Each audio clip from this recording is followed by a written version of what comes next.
आज का हमारा विषय है प्रत्यक्ष विदेशी निवेश यानी फॉरेन डायरेक्ट इन्वेस्टमेंट एफडीआई। जी। ये एक ऐसा टॉपिक है जो अखबारों में तो छाया रहता ही है, पर यूपीएसआई जैसी परीक्षाओं के लिए भी बहुत महत्वपूर्ण है। बिल्कुल। आज हम इसी की गहराइयों में उतरेंगे और समझेंगे कि आखिर ये है क्या, कैसे काम करता है और भारत के लिए इसके क्या मायने हैं। हमारा मकसद है कि इस चर्चा के बाद परीक्षा में इससे जुड़ा कोई भी सवाल ना छूटे। बिल्कुल। और एफडीआई को लेकर अक्सर बहुत भ्रम होता है। तो चलिए सबसे बुनियादी सवाल से शुरू करते हैं कि एफडीआई आखिर है क्या। हाँ, बिल्कुल। सीधी और सरल भाषा में, जब कोई विदेशी कंपनी या व्यक्ति भारत में लंबे समय के लिए कोई कारोबार स्थापित करने या किसी मौजूदा कारोबार में हिस्सेदारी खरीदने के इरादे से पैसा लगाता है, तो उसे एफडीआई कहते हैं। अच्छा, यहाँ सबसे जरूरी शब्द है लंबे समय के लिए। मतलब ये कोई शेयर बाजार जैसा शॉर्ट टर्म खेल नहीं है कि आज पैसा लगाया और कल निकाल लिया। एकदम सही पकड़ा आपने। एफडीआई का जो मुख्य उद्देश्य है वो सिर्फ मुनाफा कमाना नहीं, बल्कि उस कंपनी के मैनेजमेंट यानी उसके कामकाज में सक्रिय रूप से हिस्सा लेना और उस पर नियंत्रण रखना होता है। कंट्रोल रखना। जी, वो निवेशक यहाँ एक स्थायी संपत्ति बना रहा है। जैसे मान लीजिए सिंगापुर की कोई कंपनी भारत में एक फैक्ट्री लगाती है या एप्पल यहाँ अपना मैन्युफैक्चरिंग प्लांट खोलता है। ये एफडीआई के क्लासिक उदाहरण हैं, क्योंकि इसमें जमीन, बिल्डिंग, मशीनरी जैसी भौतिक संपत्ति में निवेश हो रहा है, जो दिखाता है कि कंपनी यहाँ लंबे समय तक रहने के इरादे से आई है। तो हमने एफडीआई की परिभाषा समझ ली, जो कि एक दीर्घकालिक और सक्रिय निवेश है। लेकिन अक्सर हम एफडीआई के साथ एक और शब्द सुनते हैं, एफपीआई यानी फॉरेन पोर्टफोलियो इन्वेस्टमेंट। जी। इन दोनों में बुनियादी फर्क क्या है? ये कंफ्यूजन बहुत होता है। ये एक बहुत ही महत्वपूर्ण सवाल है।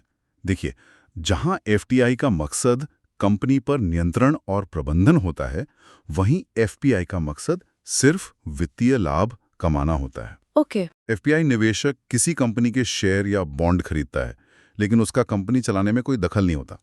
वो बस इंतजार करता है कि कब शेयर की कीमत बढ़े और वो उसे बेचकर निकल जाए। अच्छा, तो एक निवेशक मालिक बनना चाहता है और दूसरा सिर्फ मुनाफा कमाना चाहता है। आप इसे ऐसे समझ सकते हैं, एफडीआई में निवेश भौतिक संपत्ति जैसे फैक्ट्री या जमीन में होता है, जिसे रातों रात बेचना मुश्किल है। हाँ, मुश्किल है। इसलिए एफडीआई को एक स्थायी और लॉन्ग टर्म निवेश माना जाता है। वहीं एफपीआई का निवेश शेयरों में होता है, जिन्हें आप एक क्लिक पर बेच सकते हैं। इसीलिए एफपीआई को हॉट मनी भी कहा जाता है। Hot money? जी, क्योंकि ये जितनी तेजी से देश में आता है, उतनी ही तेजी से बाहर भी जा सकता है, जिससे बाजार में अस्थिरता पैदा हो सकती है। तो इसका मतलब ये है कि एफडीआई अर्थव्यवस्था को स्थिरता देता है, क्योंकि ये पैसा अचानक गायब नहीं हो सकता जैसा एफपीआई के मामले में होता है। बिल्कुल। इसीलिए दुनिया भर की सरकारें एफपीआई के मुकाबले एफडीआई को ज्यादा तरजीह देती हैं, क्योंकि ये अपने साथ सिर्फ पैसा नहीं, बल्कि टेक्नोलॉजी, मैनेजमेंट स्किल्स और रोजगार भी लेकर आता है। ठीक है, तो मान लीजिए कोई विदेशी कंपनी ग्लोबल मोटर्स भारत में निवेश करना चाहती है। उसके पास क्या रास्ते हैं? क्या उसे सब कुछ जीरो से शुरू करना होगा? बहुत बढ़िया सवाल। ग्लोबल मोटर्स के पास भारत में आने के दो मुख्य रास्ते हैं। पहला है ग्रीनफील्ड इन्वेस्टमेंट। ग्रीनफील्ड जैसे नाम से ही जाहिर है, ग्रीनफील्ड यानी खाली जमीन। इसमें कंपनी बिल्कुल नए सिरे से यानी फ्रॉम स्क्रैच अपना प्रोजेक्ट शुरू करती है। ओके। वो जमीन खरीदेगी, नई फैक्ट्री बनाएगी, नई मशीनें लगाएगी, जैसे भारत में एप्पल का नया प्लांट लगाना या जेवर एयरपोर्ट का निर्माण। ये सब ग्रीनफील्ड के उदाहरण हैं। और दूसरा रास्ता क्या है? दूसरा रास्ता है ब्राउनफील्ड निवेश। ब्राउनफील्ड? जी, ब्राउनफील्ड का मतलब है कि कोई चीज पहले से मौजूद है। इसमें ग्लोबल मोटर्स भारत में कोई नई कंपनी शुरू करने के बजाय यहाँ पहले से चल रही किसी भारतीय ऑटोमोबाइल कंपनी को खरीद लेगी या उसमें बड़ी हिस्सेदारी खरीदकर उसकी मालिक बन जाएगी। अच्छा, मतलब बनी बनाई कंपनी में निवेश। हाँ, इसका सबसे प्रसिद्ध हालिया उदाहरण है फेसबुक का जियो में 9.99% हिस्सेदारी खरीदना। फेसबुक ने कोई नई टेलीकॉम कंपनी नहीं बनाई, बल्कि एक स्थापित कंपनी में निवेश किया। अच्छा, तो कंपनी या तो नई फैक्ट्री लगा सकती है या पुरानी खरीद सकती है, लेकिन वो भारत में आकर करेगी क्या? क्या वही काम जो वो अपने देश में करती है या कुछ और भी कर सकती है? मतलब निवेश की रणनीति क्या हो सकती है? देखिए, यहाँ एफडीआई के 4 अलग-अलग प्रकार सामने आते हैं, जो कंपनी की रणनीति पर निर्भर करते हैं। सबसे आम है क्षैतिज एफडीआई या हॉरिजॉन्टल एफडीआई। क्षैतिज मतलब एक ही लेवल पर। जब कोई कंपनी अपने देश में जो सामान या सेवा देती है, ठीक वही दूसरे देश में भी आकर करने लगे। जैसे? जैसे मैकडॉनल्ड्स अमेरिका में बर्गर बेचता है और वही काम वो भारत में भी कर रहा है। या BMW जर्मनी में कार बनाती है और वही कारें भारत में भी बना रही है। ये तो सीधा सीधा अपने बिजनेस का विस्तार करना हुआ। दूसरा प्रकार क्या है? दूसरा है ऊर्ध्वाधर FDI या वर्टिकल FDI। इसमें कंपनी अपने मुख्य उत्पाद से जुड़ी सप्लाई चेन में निवेश करती है। सप्लाई चेन में? हाँ, मान लीजिए एक चिप्स बनाने वाली कंपनी है, उसे चिप्स बनाने के लिए आलू चाहिए। बिल्कुल। अगर वो बाजार से आलू खरीदने के बजाय खुद आलू की खेती में पैसा लगाती है ताकि उसे अच्छी क्वालिटी के आलू लगातार मिलते रहें, तो ये वर्टिकल FDI कहलाएगा। वो अपनी सप्लाई चेन को मजबूत कर रही है। यह दिलचस्प है। और बाकी दो प्रकार कौन से हैं? तीसरा है कॉन्ग्लोमरेट FDI। कॉन्ग्लोमरेट का मतलब ही होता है अलग अलग व्यवसायों का समूह। अच्छा। जब कोई कंपनी एक ऐसे बिजनेस में पैसा लगाती है जिसका उसके अपने मुख्य काम से कोई लेना देना नहीं है। सोचिए, अगर सॉफ्टवेयर बनाने वाली माइक्रोसॉफ्ट अचानक होटल इंडस्ट्री में निवेश कर दे तो ये कॉन्ग्लोमरेट FDI होगा। और चौथा? चौथा और सबसे रोचक है प्लेटफॉर्म FDI। प्लेटफॉर्म? जी, इसमें एक देश को उत्पादन के लिए एक प्लेटफॉर्म की तरह इस्तेमाल किया जाता है। मान लीजिए कोई जापानी कार कंपनी भारत में अपनी फैक्ट्री लगाती है। वो यहाँ की सस्ती लेबर और संसाधनों का फायदा उठाकर कारें बनाती है, लेकिन उन कारों को भारत में नहीं बल्कि कहीं और बेचती है। एकदम सही, बल्कि यहाँ से अफ्रीका या यूरोप के बाजारों में निर्यात करती है, यानी बेचती है। इस केस में भारत उत्पादन के लिए एक प्लेटफॉर्म बन गया। वाह, मतलब FDI सिर्फ देश में सामान बेचने के लिए नहीं, बल्कि यहाँ से दुनिया भर में सामान बेचने के लिए भी आता है। जी हाँ। अब जरा आंकड़ों पर आते हैं। जब हम FDI की बात करते हैं तो हमेशा पैसा आने की बात होती है। जी। क्या भारतीय कंपनियां भी बाहर निवेश करती हैं? बिल्कुल करती हैं, और ये आंकड़ा बहुत तेजी से बढ़ रहा है। जब विदेशी कंपनियां भारत में पैसा लाती हैं तो उसे इनवर्ड FDI कहते हैं। Inward FDI। और जब हमारी भारतीय कंपनियां दूसरे देशों में जाकर निवेश करती हैं तो उसे आउटवर्ड FDI कहते हैं। जैसे टाटा का ब्रिटेन में जैगुआर लैंड रोवर को खरीदना या एयरटेल का अफ्रीका में टेलीकॉम बिजनेस में निवेश करना। अच्छा, ये आउटवर्ड FDI के बेहतरीन उदाहरण हैं। तो हमारा आउटवर्ड FDI कितना है? क्या इसमें कोई बढ़ोतरी हुई है? 2024-25 के आंकड़ों के अनुसार भारत का आउटवर्ड FDI करीब $29.2 बिलियन था। 29.2 बिलियन। और हैरान करने वाली बात यह है कि इसमें पिछले साल की तुलना में 75% की बढ़ोतरी हुई है। 75% की बढ़ोतरी, ये तो बहुत बड़ा आंकड़ा है। इसका मतलब भारतीय कंपनियां अब विश्व स्तर पर बहुत आक्रामक तरीके से विस्तार कर रही हैं। यकीनन, ये दिखाता है कि भारतीय अर्थव्यवस्था अब सिर्फ विदेशी निवेश लेने वाली नहीं, बल्कि एक बड़ी निवेशक भी बन रही है। और भारतीय कंपनियां सबसे ज्यादा निवेश सिंगापुर, अमेरिका, मॉरिशस और UAE जैसे देशों में कर रही हैं। और अगर इनवर्ड FDI की बात करें, यानी जो पैसा भारत में आ रहा है, वो कहाँ से आ रहा है? कौन से देश भारत में सबसे ज्यादा निवेश कर रहे हैं? भारत में 2024-25 में लगभग $81 बिलियन का FDI आया। इसमें सबसे बड़ा निवेशक देश सिंगापुर है, जो अकेले कुल FDI का लगभग 30% हिस्सा भेजता है। 30%? जी। इसके बाद अमेरिका 20% और मॉरिशस 17% का नंबर आता है। यहाँ एक सवाल उठता है, सिंगापुर तो एक छोटा सा देश है, वो भारत में इतना ज्यादा निवेश कैसे कर रहा है? ये एक बहुत ही अच्छा सवाल है और इसका जवाब सीधा नहीं है। इसका मतलब ये नहीं है कि सारा पैसा सिंगापुर की ही कंपनियों का है। तो फिर? असल में सिंगापुर एक वैश्विक वित्तीय केंद्र है, एक ग्लोबल फाइनेंशियल हब है। दुनिया भर की बड़ी बड़ी अमेरिकी और यूरोपीय कंपनियां भारत में निवेश करने के लिए अपनी सिंगापुर स्थित सहायक कंपनियों का इस्तेमाल करती हैं। अच्छा, रूटिंग वहां से होती है। हाँ, ऐसा करने की वजह वहां के आसान नियम और भारत के साथ टैक्स से जुड़ी संधियां हैं, जिनसे उन्हें टैक्स बचाने में मदद मिलती है। तो सिंगापुर एक तरह से भारत में निवेश का एक बड़ा गेटवे बन गया है। समझ गई। तो ये विदेशी पैसा भारत में आने के बाद जा कहाँ रहा है? किन राज्यों और किन सेक्टर्स को इसका सबसे ज्यादा फायदा मिल रहा है? इसमें कोई आश्चर्य की बात नहीं है कि सबसे ज्यादा FDI लगभग 39% महाराष्ट्र को मिलता है, जो देश की आर्थिक राजधानी है। इसके बाद कर्नाटक, जो हमारा IT हब है, और फिर गुजरात का नंबर आता है, जो अपने मैन्युफैक्चरिंग के लिए जाना जाता है। और अगर सेक्टर्स की बात करें तो? सेक्टर्स में सबसे आगे है सेवा क्षेत्र, मतलब सर्विसेज सेक्टर, जैसे बैंकिंग, बीमा, IT। इसके बाद कंप्यूटर सॉफ्टवेयर और हार्डवेयर का नंबर आता है। लेकिन अब मैन्युफैक्चरिंग सेक्टर भी तेजी से FDI आकर्षित कर रहा है। अच्छा। और जिसका एक बड़ा कारण सरकार की PLI यानी प्रोडक्शन लिंक्ड इंसेंटिव योजना है। ये योजना विदेशी कंपनियों को भारत में अपना सामान बनाने के लिए प्रोत्साहित कर रही है। इतने बड़े पैमाने पर जब पैसा देश में आता जाता है तो कोई ना कोई नियम कानून तो बनाता होगा। कौन है इसका रेगुलेटर? बिल्कुल, भारत में FDI का एक पूरा विनियामक ढांचा है। इसकी नीतियां बनाने का काम DPIIT करता है, यानी department for promotion of industry and internal trade. DPIT यह विभाग वाणिज्य और उद्योग मंत्रालय के अंतर्गत आता है। तो संक्षेप में पॉलिसी बनाने का काम वाणिज्य मंत्रालय का है। और इन नीतियों को लागू कौन करवाता है? नीतियों को लागू करवाने और पैसे के लेन देन को मैनेज करने का काम हमारा केंद्रीय बैंक यानी reserve bank of India RBI करता है। RBI। और RBI ये सब फीमा नाम के कानून के तहत करता है, जिसका पूरा नाम है फॉरेन एक्सचेंज मैनेजमेंट एक्ट 2000। तो मंत्रालय नीति बनाता है और RBI उसे रेगुलेट करता है। बिल्कुल। तो क्या कोई विदेशी निवेशक सीधे आकर कहीं भी पैसा लगा सकता है या उसे सरकार से इजाजत लेनी पड़ती है? इसके लिए दो रास्ते बनाए गए हैं। पहला और सबसे आम है स्वचालित मार्ग यानी ऑटोमेटिक रूट। Automatic route. इसमें निवेशक को सरकार या RBI से किसी भी तरह की पूर्व अनुमति की जरूरत नहीं होती। वो सीधे आकर निवेश कर सकता है। ज्यादातर सेक्टर्स इसी रूट में आते हैं ताकि निवेश आसानी से आ सके। और दूसरा रास्ता? दूसरा है सरकारी मार्ग यानी गवर्नमेंट रूट।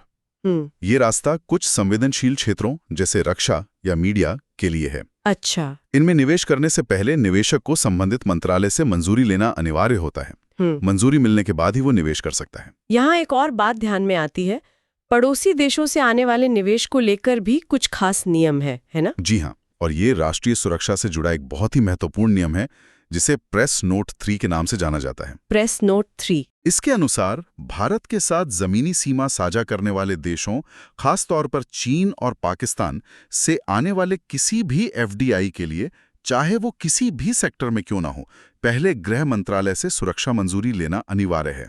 चलिए अब कुछ खास सेक्टर्स और उनकी FDI सीमा पर बात करते हैं। जैसे बीमा या इंश्योरेंस सेक्टर, इसमें कितनी छूट है? बीमा सेक्टर में हाल ही में एक बड़ा बदलाव हुआ है।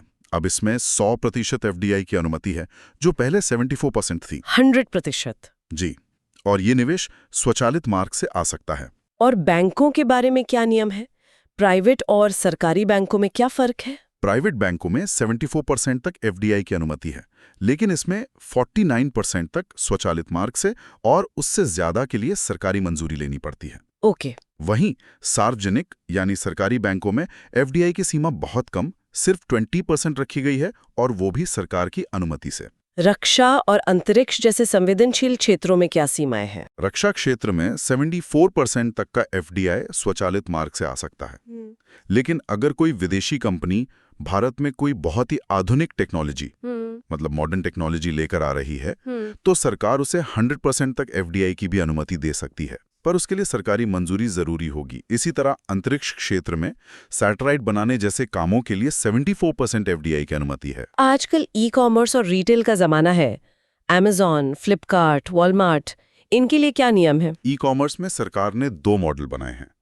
पहला है मार्केट प्लेस मॉडल, जैसे Amazon और फ्लिपकार्ट। मार्केट प्लेस ये एक ऑनलाइन बाजार है जहां दूसरे विक्रेता अपना सामान बेचते हैं। इस मॉडल में 100% FDI की अनुमति है।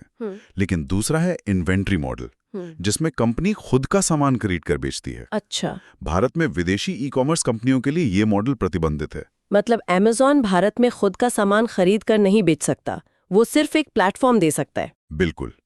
अब अगर रिटेल की बात करें, तो जो दुकानें सिर्फ एक ही ब्रांड का सामान बेचती हैं, जैसे एप्पल या IKEA, उन्हें सिंगल ब्रांड रिटेल कहते हैं, और इसमें 100% FDI की अनुमति है। ओके। लेकिन जो बड़े स्टोर कई ब्रांड का सामान बेचते हैं, जैसे वॉलमार्ट, उन्हें मल्टी ब्रांड रिटेल कहते हैं, और इसमें केवल 51% FDI की अनुमति है, वो भी सरकार की मंजूरी के बाद। तो क्या कोई ऐसे भी एरिया हैं जहां सरकार कहती है नहीं, यहाँ विदेशी पैसा बिल्कुल नहीं चलेगा? हाँ, कुछ क्षेत्र हैं जिन्हें पूरी तरह से प्रतिबंधित रखा गया है। कौन कौन से? इनमें शामिल हैं जुआ और सट्टेबाजी, लॉटरी और चिट फंड, परमाणु ऊर्जा, सिगार और तंबाकू उद्योग, और रियल एस्टेट का कारोबार। रियल एस्टेट भी? हाँ, लेकिन यहाँ रियल एस्टेट में एक बात ध्यान देने वाली है कि जमीन की खरीद बिक्री के कारोबार में FDI प्रतिबंधित है, लेकिन कोई विदेशी कंपनी यहाँ टाउनशिप या बिल्डिंग बनाने के कंस्ट्रक्शन प्रोजेक्ट में निवेश कर सकती है। ये सब नियम कानून तो ठीक है, लेकिन भारत में एफडीआई का दौर सही मायनों में शुरू कब हुआ? इसकी कोई ऐतिहासिक पृष्ठभूमि है? इसकी जड़ें 1991 के आर्थिक सुधारों से जुड़ी हैं। उस समय भारत एक बड़े आर्थिक संकट से गुजर रहा था। तब प्रधानमंत्री पीवी नरसिम्हा राव और वित्त मंत्री मनमोहन सिंह की सरकार एलपीजी मॉडल लेकर आई। एल यानी लिबरलाइजेशन, उदारीकरण, पी यानी प्राइवेटाइजेशन, निजीकरण, और जी यानी ग्लोबलाइजेशन, वैश्वीकरण। इसी वैश्वीकरण के तहत भारत की अर्थव्यवस्था को दुनिया के लिए खोला गया और विदेशी निवेश के दरवाजे सही मायनों में खुले। तो इन 30-35 सालों में एफडीआई का भारत पर क्या प्रभाव पड़ा है?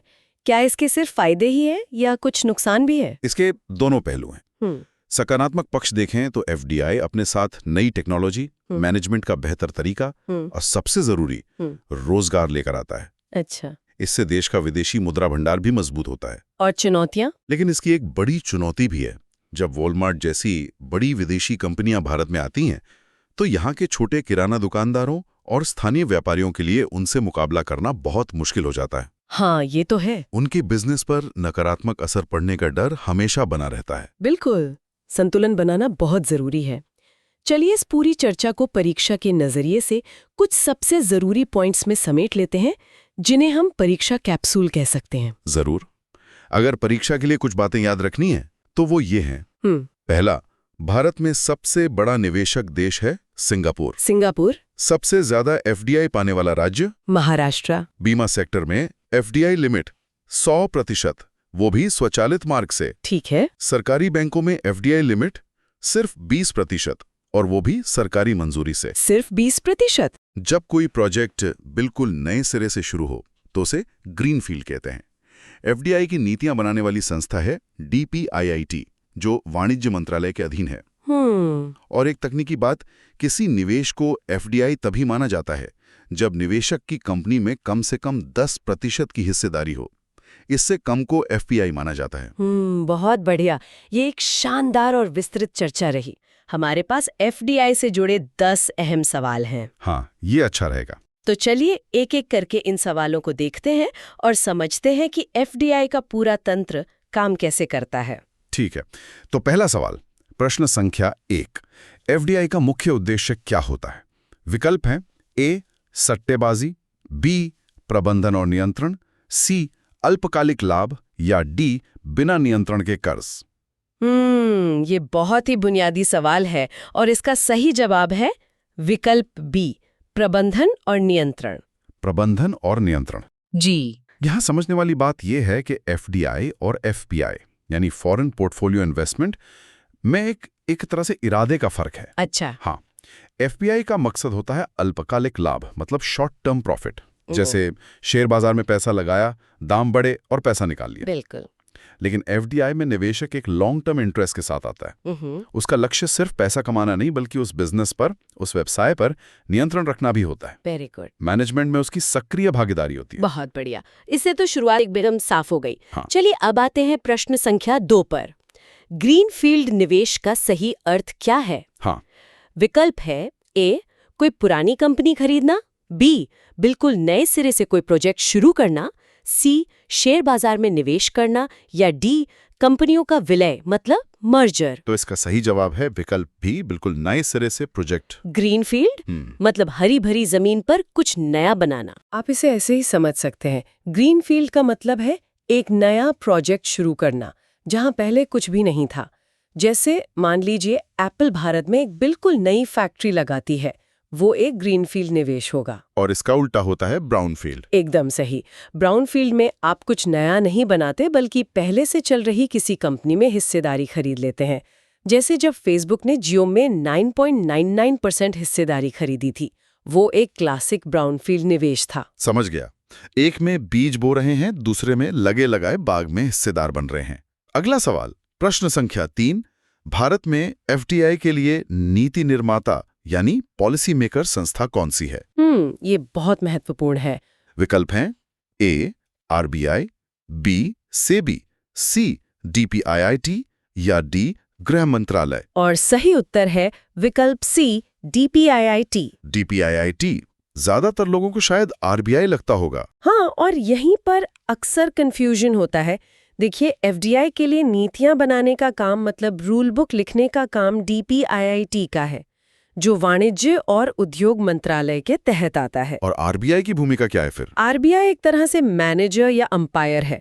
वो ये सुनिश्चित करता है कि जो भी विदेशी मुद्रा आ जा रही है वो फीमा कानूनों के हिसाब से हो। तो डीपीआईआईटी पॉलिसी बनाता है, आरबीआई उसे मैनेज करता है। शानदार। चलिए अब बैंकिंग सेक्टर की बात करते हैं। प्रश्न संख्या 4। सार्वजनिक क्षेत्र के बैंक मतलब पब्लिक सेक्टर बैंक्स में एफडीआई की अधिकतम सीमा क्या है? ओके। विकल्प ए 49%, बी 74%, सी 100% या डी 20%। और सही जवाब है विकल्प डी 20%। सिर्फ 20%? जी, सरकारी बैंकों में एफडीआई की सीमा सिर्फ 20% है और उसके लिए भी सरकार की अनुमति मतलब गवर्नमेंट रूट से आना पड़ता है। और प्राइवेट बैंकों के लिए? प्राइवेट बैंकों के लिए यह सीमा 74% तक है। उसमें भी 49% तक तो ऑटोमेटिक है, लेकिन उससे ज्यादा के लिए सरकारी अनुमति की जरूरत पड़ती है। ठीक है, अब आते हैं उस सवाल पे जो सब जानना चाहते हैं। प्रश्न संख्या 5। वर्ष 2024-25 में भारत में एफडीआई का शीर्ष स्रोत मतलब टॉप सोर्स कौन सा देश है? विकल्प हैं A America, B Mauritius, C Singapore या डी नीदरलैंड। इसका सही जवाब है विकल्प सी, सिंगापुर। सिंगापुर? ये थोड़ा हैरान करने वाला है। हाँ, आंकड़ों के हिसाब से भारत में कुल एफडीआई का लगभग 30% हिस्सा अकेले सिंगापुर से आता है, वो टॉप पर है। और दूसरे नंबर पर? दूसरे पर अमेरिका है लगभग 20% के साथ, और तीसरे पर मॉरिशस, जो कभी टॉप पर हुआ करता था। अच्छा, अब उन क्षेत्रों की बात करते हैं जहां निवेश की मनाही है। प्रश्न संख्या 6। इनमें से किस क्षेत्र में एफडीआई पूरी तरह से प्रतिबंधित है? ठीक है। विकल्प ए रक्षा, बी रियल एस्टेट कारोबार, सी प्रिंट मीडिया या डी टेलीकॉम। इसका सही जवाब है विकल्प बी, रियल एस्टेट कारोबार। रियल एस्टेट कारोबार? जी, भारत में कुछ क्षेत्रों में एफडीआई पूरी तरह बैन है, जैसे जुआ, लॉटरी, परमाणु ऊर्जा और रियल एस्टेट ट्रेडिंग। लेकिन एक मिनट, कंस्ट्रक्शन में तो एफडीआई आता है। हाँ, यही इसमें एक न्यूआंस है। रियल एस्टेट ट्रेडिंग यानी जमीन की खरीद फरोख्त पर रोक है, लेकिन टाउनशिप कंस्ट्रक्शन या बड़े प्रोजेक्ट्स बनाने में एफडीआई की अनुमति है। समझ गया। अब अगला सवाल राष्ट्रीय सुरक्षा से जुड़ा है। प्रश्न संख्या 7। भारत के साथ सीमा साझा करने वाले देशों जैसे चीन से निवेश के लिए कौन सा नियम लागू है? ये बहुत ही सामायिक सवाल है। विकल्प है ए स्वचालित मार्ग, बी केवल आरबीआई को सूचना देना, सी सरकारी अनुमति अनिवार्य या डी कोई प्रतिबंध नहीं। और इसका उत्तर है विकल्प सी, सरकारी अनुमति अनिवार्य। मतलब उन्हें सरकार से पूछना ही पड़ेगा। बिल्कुल। प्रेस नोट 3 के अनुसार भारत के साथ जमीनी सीमा साझा करने वाले किसी भी देश से आने वाले निवेश के लिए गवर्नमेंट रूट अनिवार्य है। इसके लिए गृह मंत्रालय से मंजूरी लेनी होती है। और इसका उद्देश्य? इसका मुख्य उद्देश्य अवसरवादी अधिग्रहण यानी ऑपर्चुनिस्टिक टेकओवर्स को रोकना है। ठीक है, अब एफडीआई के एक प्रकार के बारे में जानते हैं। प्रश्न संख्या 8। ऊर्ध्वाधर एफडीआई या वर्टिकल एफडीआई का क्या मतलब है? विकल्प हैं ए बिल्कुल अलग व्यवसाय में निवेश, बी सप्लाई चेन में निवेश, सी समान व्यवसाय में निवेश या डी निर्यात करना। तो सही जवाब है विकल्प बी, सप्लाई चेन में निवेश। सप्लाई चेन में निवेश, इसका कोई उदाहरण? हाँ, वर्टिकल एफडीआई तब होता है जब कोई कंपनी अपनी ही सप्लाई चेन के किसी हिस्से में निवेश करती है। जैसे चिप्स बनाने वाली कोई कंपनी अगर आलू की खेती करने वाली कंपनी में निवेश करे, ये एक वर्टिकल एफडीआई है। और हॉरिजॉन्टल एफडीआई? वो तब होता है जब कोई कंपनी दूसरे देश में अपने ही जैसे व्यवसाय में निवेश करती है, जैसे मैकडॉनल्ड्स का भारत में रेस्टोरेंट खोलना। बहुत साफ। अब देश के बाद आते हैं राज्य पर। प्रश्न संख्या 9। भारत में सबसे अधिक एफडीआई प्राप्त करने वाला शीर्ष राज्य कौन सा है? ओके। विकल्प ए कर्नाटक, बी गुजरात, सी महाराष्ट्र या डी दिल्ली। इसका सही उत्तर है विकल्प सी, महाराष्ट्र। महाराष्ट्र? जी, भारत में आने वाले कुल एफडीआई का लगभग 39% हिस्सा अकेले महाराष्ट्र को मिलता है। वो निर्विवाद रूप से टॉप पर है। और उसके बाद? उसके बाद दूसरे और तीसरे स्थान पर कर्नाटक और गुजरात आते हैं। सबसे ज्यादा निवेश वैसे सेवा क्षेत्र और कंप्यूटर सॉफ्टवेयर में होता है। ठीक है, और अब हमारा आखिरी सवाल। प्रश्न संख्या 10। वर्तमान में बीमा क्षेत्र यानी इंश्योरेंस सेक्टर में एफडीआई की सीमा क्या है? ये एक हालिया अपडेट से जुड़ा है। विकल्प हैं ए 49%, बी 74%, सी 26% या डी 100%? और सही जवाब है विकल्प डी 100%। 100%? 100%। पहले ये 74% थी शायद। जी, पहले 74% थी, लेकिन अब बीमा क्षेत्र में एफडीआई सीमा को बढ़ाकर 100% कर दिया गया है, और वो भी स्वचालित मार्ग यानी ऑटोमेटिक रूट के तहत। मतलब अब कोई भी विदेशी बीमा कंपनी भारत में आकर 100% अपनी कंपनी खोल सकती है? बिल्कुल, बिना किसी सरकारी अनुमति के। तो ये थी एफडीआई पर हमारी रैपिड फायर प्रश्नोत्तरी। Thanks for watching. Like, share and subscribe for more amazing content.